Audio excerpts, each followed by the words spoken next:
आप देख रहे हैं एकरा उर्दू न्यूज़। मैं हूं हैदर अली।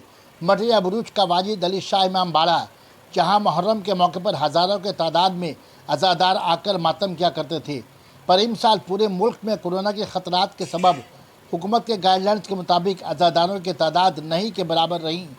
इमाम बाड़ा सुनसान पड़ा नज़र आया। 9वीं मुहर्रम के रोज़ अज़ादार अवामी दूरी पर अमल करते हुए वाजिद अली शाह इमाम बाड़ा के छत पर मातम करते हुए नजर आए।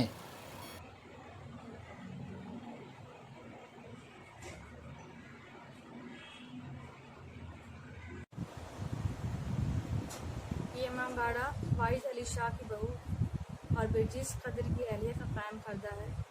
आज शब आशूर है और आज की शब अज़ादार हर अज़ा खाने में जाते हैं और इमाम हुसैन को खराज अक़ीदत पेश करते हैं। इस अज़ा खाने में भी अज़ादार आया करते थे और चरागा किया करते थे और इमाम हुसैन को खराज अक़ीदत पेश किया करते थे। लेकिन इस साल कोविड-19 की वजह से अज़ादारों की तादाद काफ़ी कम है और हम लोगों ने भी हुकूमत की हिदायत को मानते हुए एक रिस्ट्रिक्शन रखी है और सैनिटाइजेशन और मास्क सबका इंतज़ाम किया है।